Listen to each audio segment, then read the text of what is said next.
Suta, O Suta Goswami, Mahabhaga, the most fortunate, Vada, please speak.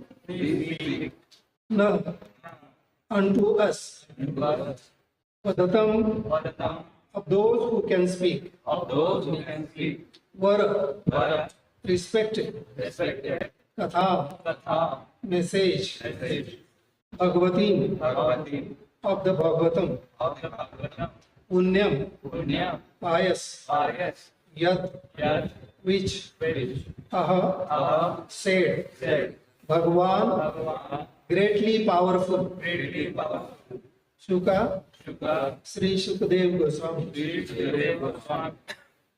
Translation and purport by His Divine Grace, Sri Bhakti.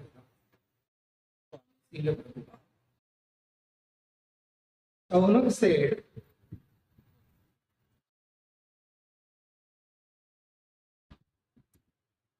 O Suta Goswami, you are the most fortunate and respected of all those who can speak and recite. Please relate the pious message of Srimad Bhagavatam, which was spoken by the great and powerful sage Sukadeva Goswami. Purport. Suta Goswami is twice addressed herein by Shaunak Goswami out of great joy, because he and the members of the assembly were eager to hear the text of Bhagavatam uttered by Sukadeva Goswami. They were not interested in hearing it from a bogus person who would interpret in his own way to suit his own purpose. Generally, the so-called Bhagavatam reciters are either professional readers or so-called learned impersonalists who cannot enter into the transcendental personal activities of the Supreme Person. Such impersonalists twist some meanings out of Bhagavatam to suit and support impersonalist views. And the professional readers at once go to the 10th canto to misexplain the most confidential part of the Lord's pastime. Neither of these reciters are bona fide persons who recite Bhagavatam. Only one who is prepared to present Bhagavatam in the light of Sukadeva Goswami, and only those who are prepared to hear Sukadeva Goswami and his representative are bona fide participants in the transcendental discussion of Srimad Bhagavatam.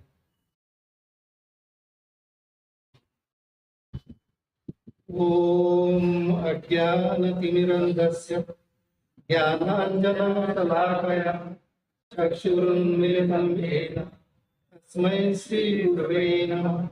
Sri Chaitanya Manobhishtam Sthapitam Yena Bhutale Swayam Rupa Kadamayam Dadati Swapadantikam Vandeham Sri Guru Sri Kamalam Sri Supa Vaishnavam Sri Rupam Sagrajata Sagana Raghunathanvitam Jivam Sadaivam Savadhutam Parijanayatam Krishna Chaitanya Devam Sri Radha Krishna Padam Sagana Lalita Sri Vishakam Namo Vishnu Padaya Krishna Prestaya Bhutale Srimati Bhakti Vedanta Swami Namine Namaste Saraswati Deve Gauravani Pracharine Nirvishesha Shunnyavadi Ashat Deshatarine Vancha Kalpatarubhesha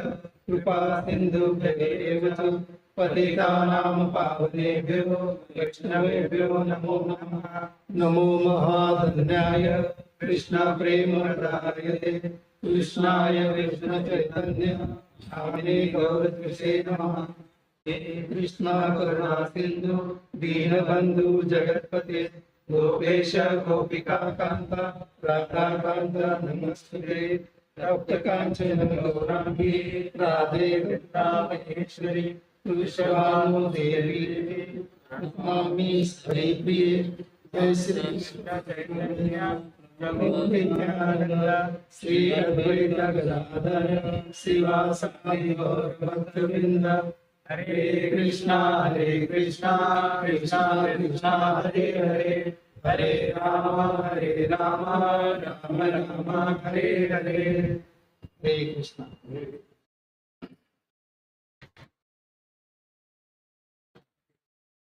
So today we are reading from Canto 1 of Srimad Bhagavatam, chapter 4, entitled Appearance of Sri Narada, slok number 2. So before doing so, I would like to seek your blessings so that I would repeat and reproduce what the previous acharyas and commentators have written and spoken about the same sloka. The points that we are discussing, the four main points that we are going to concentrate on. The first is qualification of the speaker and listener of Srimad Bhagavatam. Point number 2, not to hear Srimad Bhagavatam from bogus persons like professional readers and so-called learned impersonalists.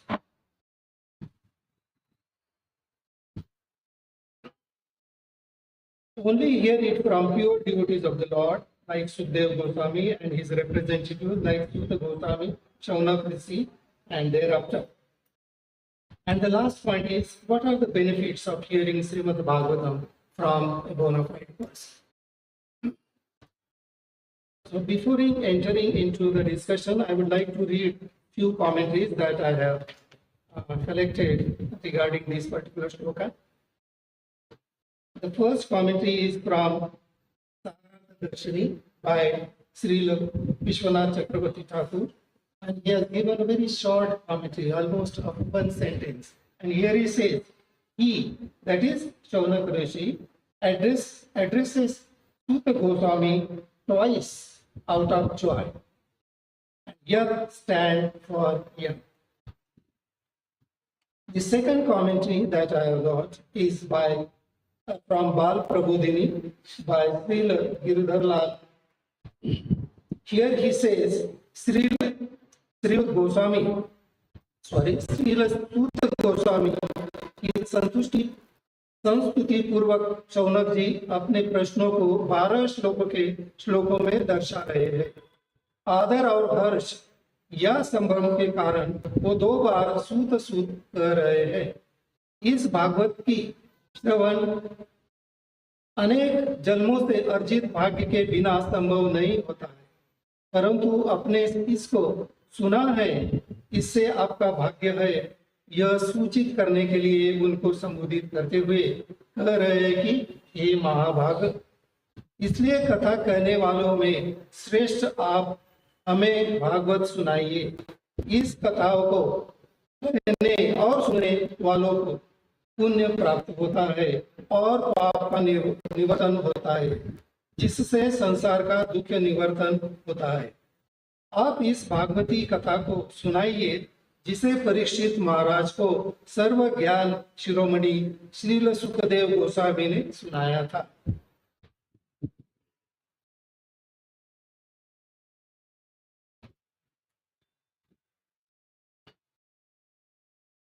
So, the first point that we are going to look at is what are the qualifications for a speaker and the listener of Srimad Bhagavatam. So in this point, as it is noted in the purport, that the Shaunaka is a person who is speaking. He is one of the rishis out of the 80,000 rishis who are gathered there at the banks of the river Ganges to hear Srimad Bhagavatam from the authentic speaker.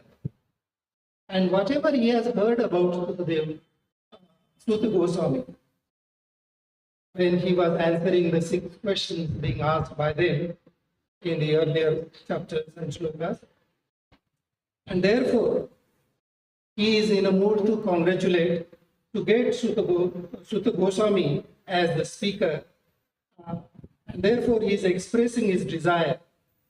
Who is expressing? Suta Goswami has expressed his desire in the earlier shlokas, in the canto. And what was his desire? To present Srimad Bhagavatam exactly as he heard it from Sukadeva Goswami and also realized it. These are two important points. As he heard from the speaker, the first speaker of Srimad Bhagavatam, Sukadeva Goswami,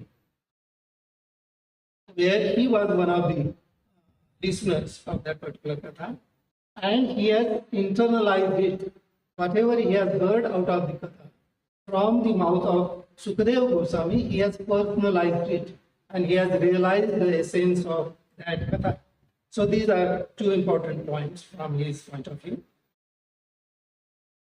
In the same way, he has realized it in the same way, Sukadeva Goswami presented Bhagavatam to Parikshit Maharaj, as he had heard it from his great father, Srila Vyasadeva, the author of Srimad Bhagavatam. So what is the point that we are finding here being discussed?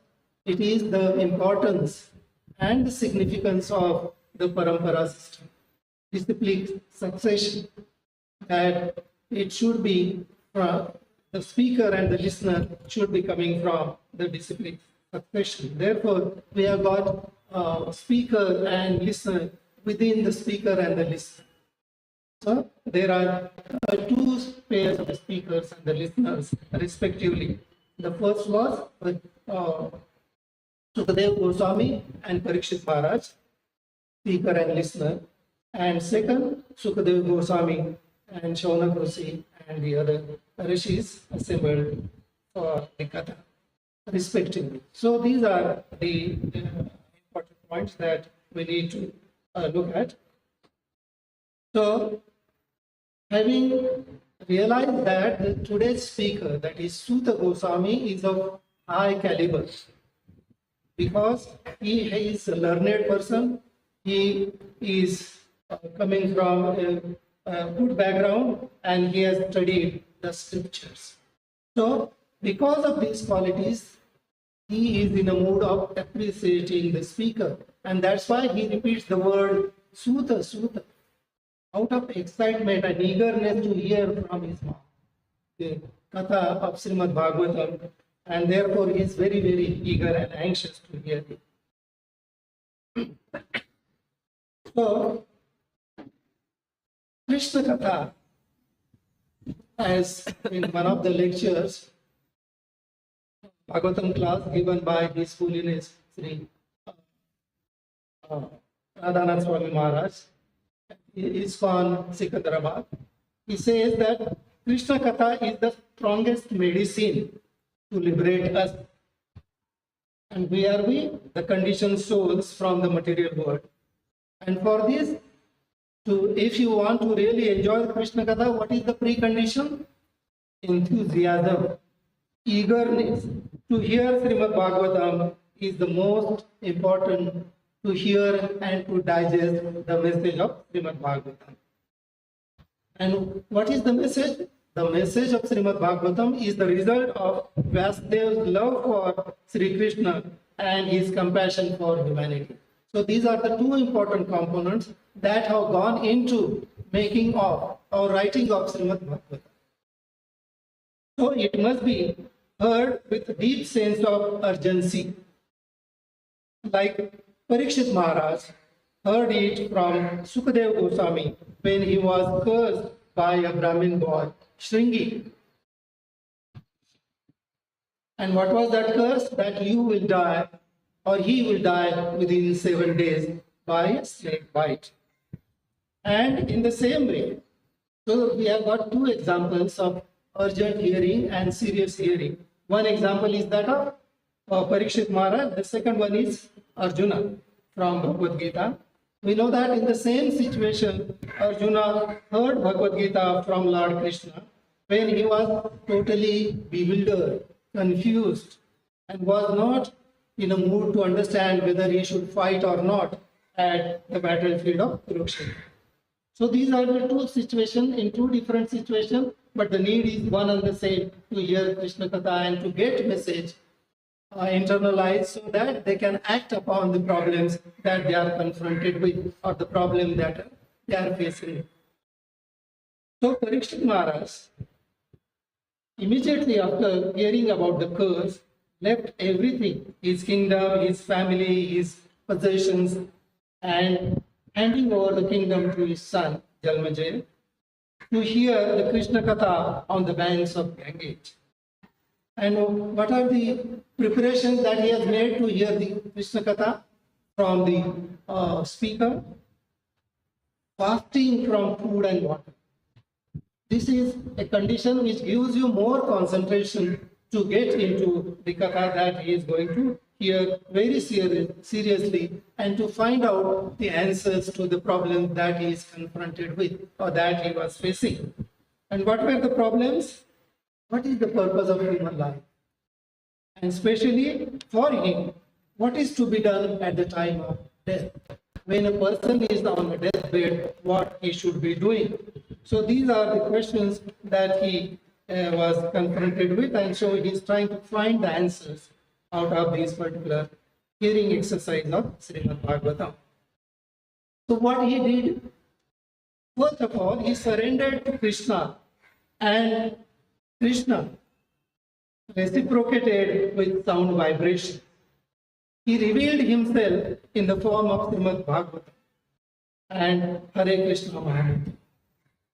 So, in this way, he is getting the blessings of Sri Krishna in the form of Srimad Bhagavatam that he is going to hear from Sukadeva Goswami. So, we need to hear Srimad Bhagavatam with the utmost urgency. So, we do not, we are addressing to ourselves.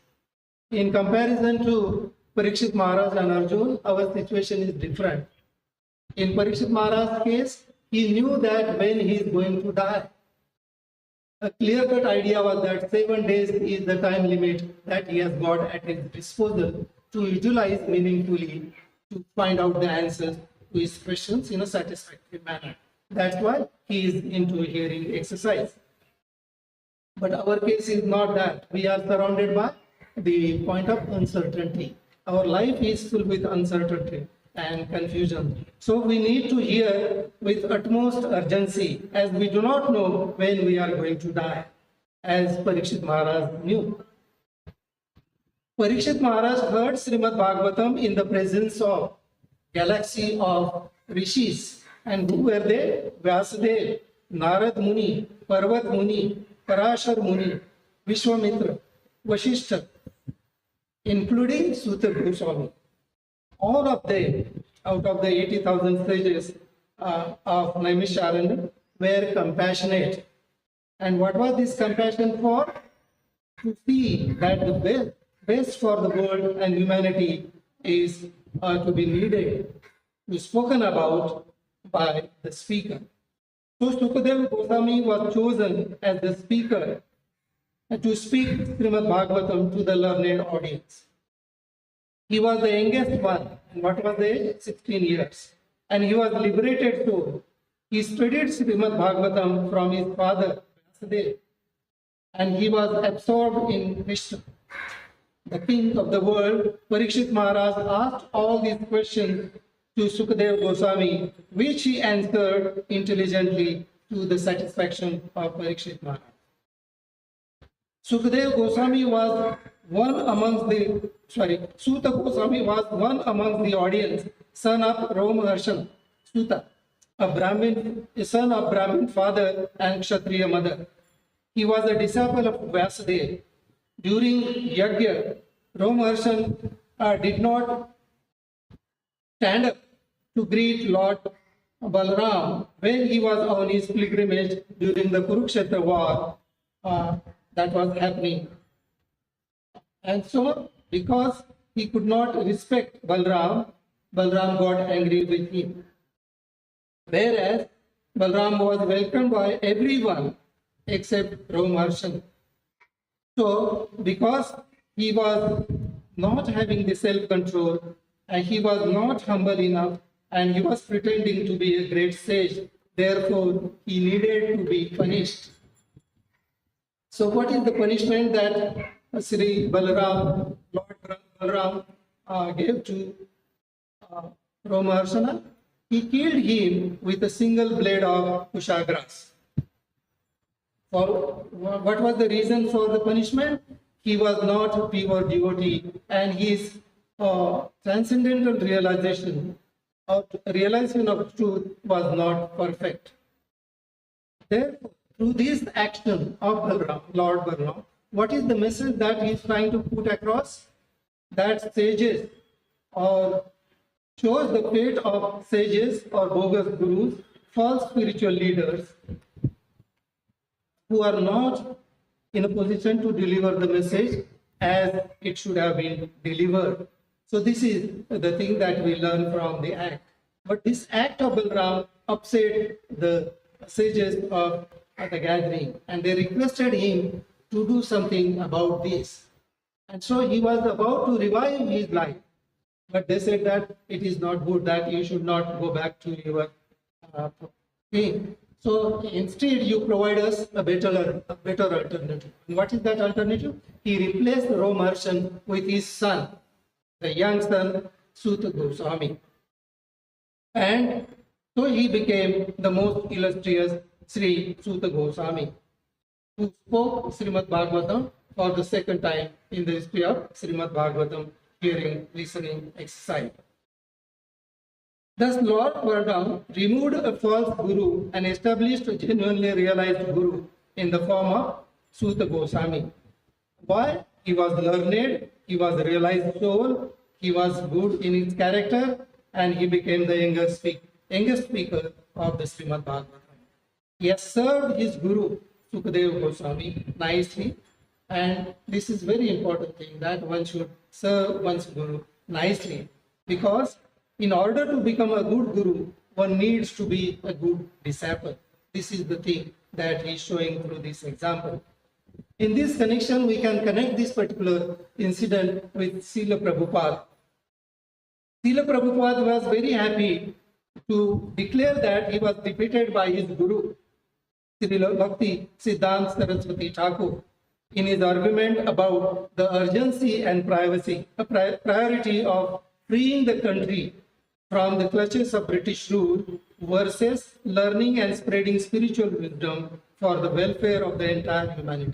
So this was the point of argument between Prabhupada and his Gurudev, that Prabhupada wanted to see, he wanted to participate in the freedom movement.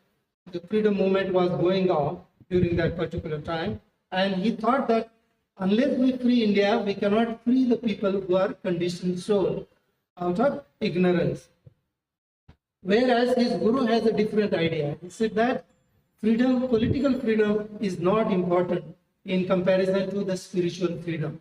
And therefore, he suggested that spiritual wisdom needs to be read, internalized, and spread throughout the world for the benefit and well-being of entire humanity. So thus, Srila Prabhupada heard his guru nicely. He spoke nicely. He has published, heard messages nicely, and the rest is the history as we know and live by. So we need to understand and digest the message of Srimad Bhagavatam urgently. We need to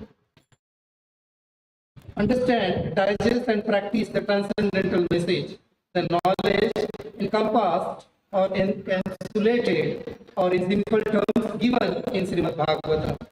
And what is that? Through the exercise of Nityam Bhagavatam.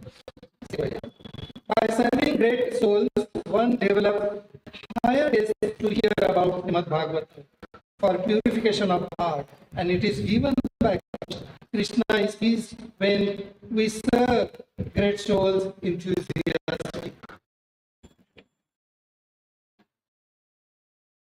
In this connection, I would also like to mention a conversation that has happened between Srila Prabhupada and Giriraj Maharaj. And what was that? Giriraj Maharaj asked Srila Prabhupada, Prabhupada, what is the most important factor in our Krishna conscious movement? And as we know that, Srila Prabhupada replied immediately. And in reply, what did he say? He said, yes, the most important thing in our Krishna conscious movement is to make devotees feel being loved and cared for. compassionately, rather than focusing on the temple management. So this was the point. Giriraj Maharaj was anticipating that Prabhupada would say that temple management is one of the important aspects of our movement. But Srila Prabhupada was giving importance to the central aspect of Krishna consciousness movement, that is care and loving treatment to be meted out, to be given to the devotees. So the temple management will follow, it comes later. So this is the way in which Srila Prabhupada appreciated the question, but he could push on his point of view. And so this is the point that His Holiness Radhanath Swami Maharaj has mentioned during his class that he has given at Sikandarabad ISKCON temple in the year 2011. The second point is that who is fortunate and who is unfortunate or misfortunate. What is misfortune and fortune? This is one of the components of the purport that we have just read. So when we serve our passion, instead of serving the Lord Krishna, it creates obstacles in performing devotional service. So the pious activity here refers to piety, which helps people to fight vices, which the advent of Kali has brought in our lives. Therefore, 80,000 sages have gathered at Naimisharanya to hear Srimad Bhagavatam as an urgent need for the world. This world is made of dualities. This is another important point that we are looking at. So this world of ours is made of duality. And what is that duality? Of two opposite things, like fortune and misfortune, good versus bad, virtue versus vice, knowledge versus ignorance, auspicious versus inauspicious. For example, a person with good birth, good looking personality, and good education is considered fortunate in normal terms, whereas in Karna's case, Karna, one of the important personalities from Mahabharata, was always referred to, where Karna was always referred to as Sutaputra, which was taken as an insult by Karna. And therefore, as a result of that particular addressing word Sutaputra, he lived his entire life with a sense of victimhood consciousness. He always considered himself as a victim, as he did not get the deserved respect and treatment and position in the society as he thought himself to be deserving of. In this case, Suta Goswami, by his gentle behavior as a disciple of Sukadeva Goswami and his dedication to the cause of understanding the message given by his Guru, his gratitude opens the fortune which Karna failed to unlock the fortune due to his ingratitude. We need to utilize, therefore, we need to utilize gratitude to Krishna, to Srila Prabhupada, for giving us this particular Srimad Bhagavatam, Sri Krishna, Guru Parampara, and encouraging us to practice this transcendental knowledge in a bhakti form in a nicer way. So this is the gratitude that we need to always express so that we can advance in our bhakti. In this connection, Srila Prabhupada says that an intelligent person always utilizes opportunities coming in his way. Opportunity is like a blank check.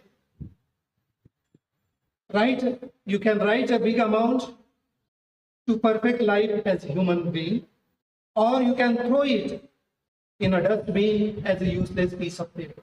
The choice is yours. So we need to make our own choices in a very, very intelligent way. So to illustrate this particular point, we are looking at few examples. Having taken birth in a devotee family, this is pertaining to us, in Bharatvarsha, where Krishna consciousness is in its DNA, is a fortune for all of us. And that we need to utilize urgently and properly. On the other hand, we can look at a couple of other examples. Example of Mother Devahuti from Srimad Bhagavatam and Prahlad Maharaj. So what are these two examples illustrating? So about Mother Devahuti, Devahuti regrets that he did not utilize the opportunity. And what was that opportunity? In spite of having association of saintly persons, great birth. And what was the great birth? She was the daughter of Swayambhu and wife of Kardama Muni, two greatest personalities of Srimad Bhagavatam, where devotional service was practiced nicely. But she could not utilize that particular fortune, and therefore she got delayed in the process of bhakti. Finally, she has to depend on her son, Kapil Dev, to get to that particular destination which she wanted to achieve. On the other hand, if you look at Prahlad Maharaj case, in Devuti's case, all positives were there. Still, she got delayed in bhakti. In Prahlad Maharaj's case, everything is against him.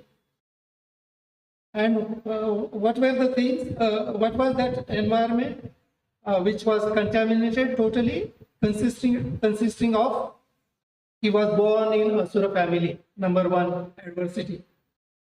He was schooled in Asura school. He was taught by Asura teachers. In spite of all this, and he was treated very badly by his Asura father. So what else do you require to get the adversity in your life? In spite of that, because of the DNA that he got from the birth through the instructions of Narad Muni, when he was in the womb of his mother, he could keep his consciousness pure, even though he was placed in a very contaminated environment. So this is the thing that we need to realize, that we need to keep our consciousness pure, whatever is the situation. So the second point that we need to look at,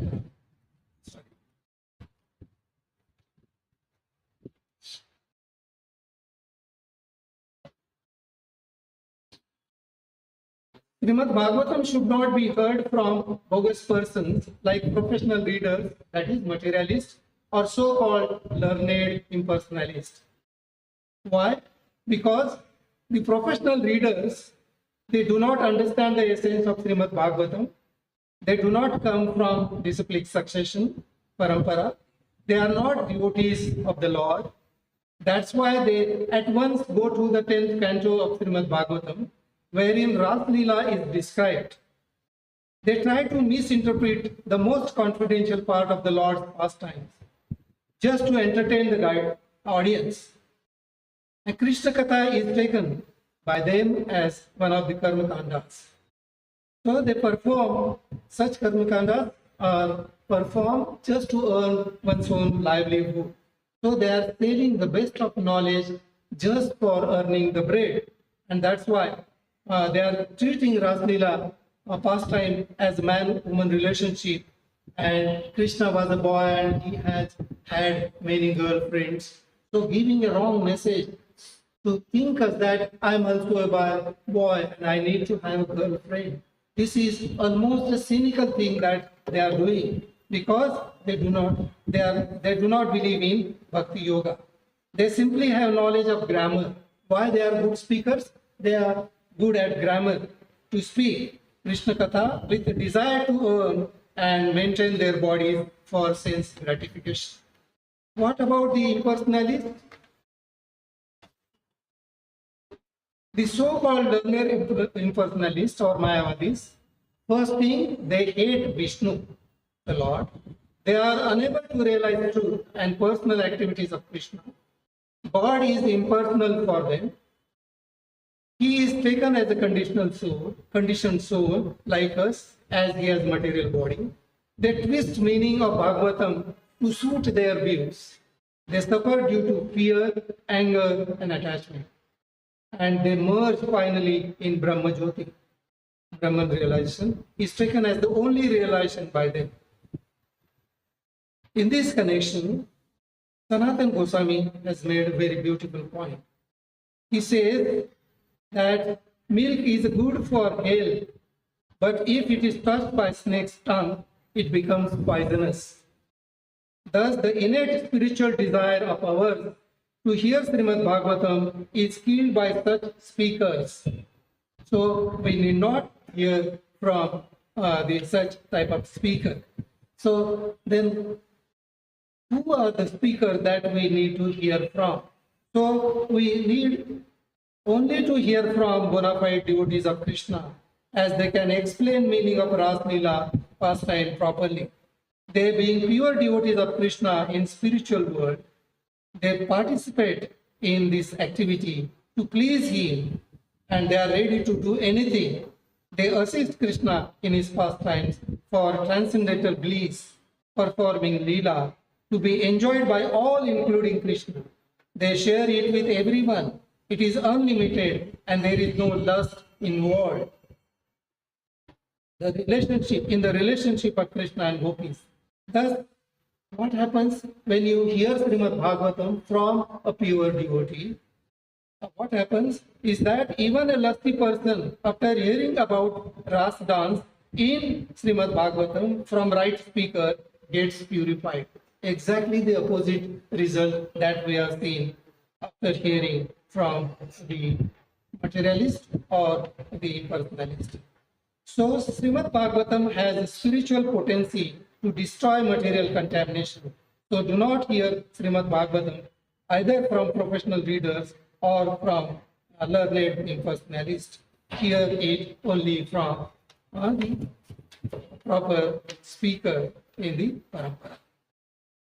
So, the last point is that the benefit of hearing Srimad Bhagavatam from the bona fide speaker. So these are some of the bona fide benefits. The first is it destroys amangalam, inauspiciousness from our life. It gives us Krishna prema, which is the source of happiness in this material world. It is the punyam due to its spiritual potency. Everyone needs love. So to give him or her the higher taste of love of Krishna prema, which is transcendental in nature, it purifies our hearts from all types of contamination. You become, by hearing Srimad Bhagavatam, you become fortunate by getting Kripa of Krishna and Guru. Bhakti advances in association of pure devotees. That's why Srimad Bhagavatam is heard in Naimisharanya in the company of 80,000 sages. To get the proper effective as one of the effective angas of bhakti. So, what is that? One of the important benefits to hear Srimad Bhagavatam from saintly person is a kind of pure sacrifice. And sacrifice always benefits. So, finally, Srimad Bhagavatam is like a lighthouse. I am using the analogy of lighthouse. Lighthouse, you know that it guides the ships or the boats in the ocean when they miss their direction where they wanted to go to their destination. So Srimad Bhagavatam is a lighthouse for us that will help us in crossing the ocean of material nature, which is fully charged by Maya. With the help of boat of bhakti, with an assurance of taking us to our destination. And what is our destination? Golok Vrindavan. And what is our job there? To serve Lord Krishna lovingly there in the company of the devotees. So these are some of the points that I wanted to share with you. So thank you very much for your patience and cooperation. So, any questions? Any comments or supplement?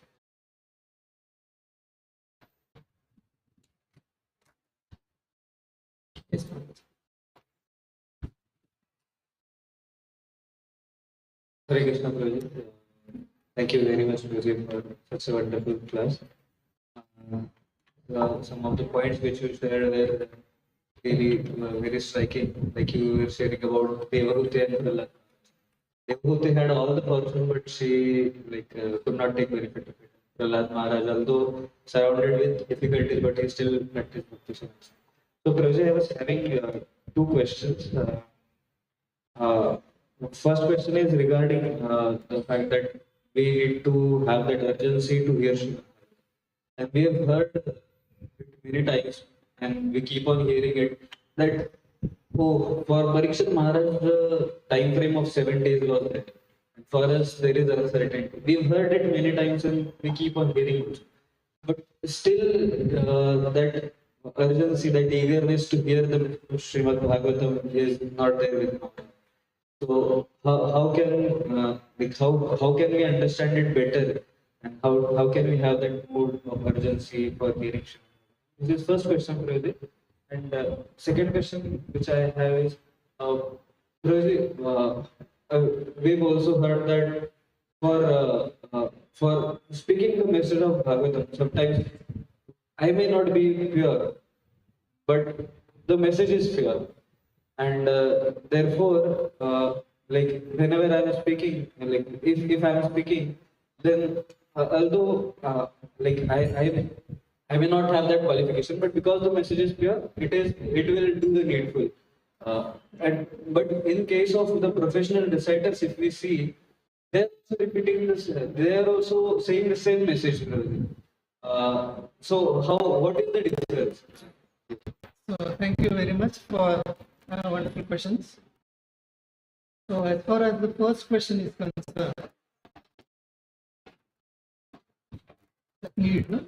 So the immediate message that we have been hearing every day during Bhagavatam class is Nityam Bhagavatam. You need repetition is the key. Even if you are unable to internalize the message or create the kind of intensity and interest into it, and to get benefited from. It is not happening, but still the continuity in your efforts matter. You keep on attempting to get into the message, to hear it sincerely, with focus. So that's why the way in which Shaunak Rishi addresses Sutta Goswami, Sutta. So that repetition itself emphasizes the importance of the speaker.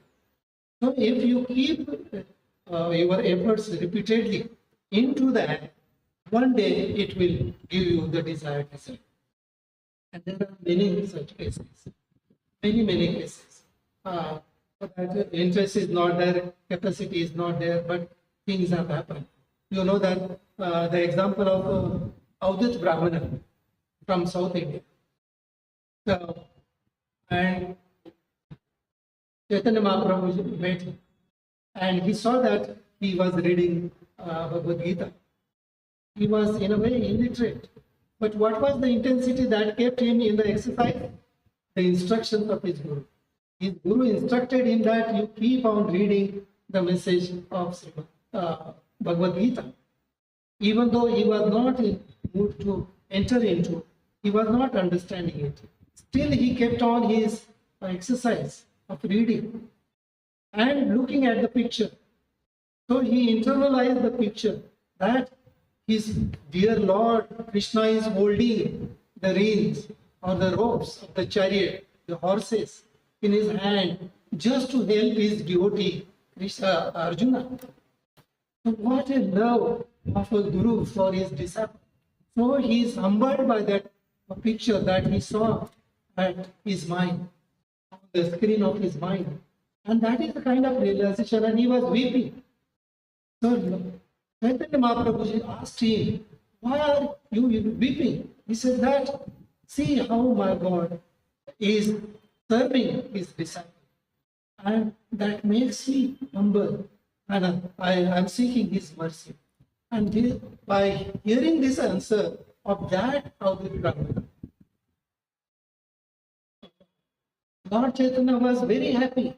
He said that you are the proper reader of Bhagavad Gita because you have really understood the mood and the message of Srimad Bhagavad Gita in a right way. So this is the way. The qualification may not be there, but your regular continuity and efforts will take you to the desired position. Another question about the qualification. So, in a conditioned world, in modern world, where a lot of distractions are there, and still we have to read, we are in the process of getting closer in bhakti, and we are trying to save ourselves from the final destination, and we reach to the goal of Vrindavan. So, basic is that even though your mood is not that, you are not qualified, but because the message is such transcendentally potent that speaking about that automatically, what we call agyat swikriti, you get benefited by that passing on that particular transcendental message. Directly, indirectly, you are benefited. And the potency works miracles, wonders in the due course of time. So you need to have the enthusiasm. Yes, I need to. I must. I'm committing mistake. But that desire, so intention matters about those speakers you said, the professionals and impersonalists. They spoke the same message, but for wrong reasons. Their intention was not to do justice to the transcendental knowledge. They used transcendental knowledge for their material, to fulfill their material needs by twisting the messages in favor of their own opinions. That's why everyone, the neophyte devotees, jump to the 10th canto and Ras Leela. See, because of that particular version that they are carrying, that I am a boy and I need a girlfriend. These are the messages. And this is one of the bad service, ill service that they have done to such a great epic writing like Srimad Bhagavatam and Bhagavad Gita, etc. So your intention matters. And if intention is not good, whatever you do, your results are not going to benefit. Though for a temporary time, you may get benefited, you may survive materially, but you are tarnishing your image at the spiritual level. So I think that I did try to answer your question. Thank you, Prabhuji. Hare Krishna. Srimad Bhagavatam ki jai. Srila Prabhupada ki jai. Bhakta Vrinda ki jai. Hare Krishna.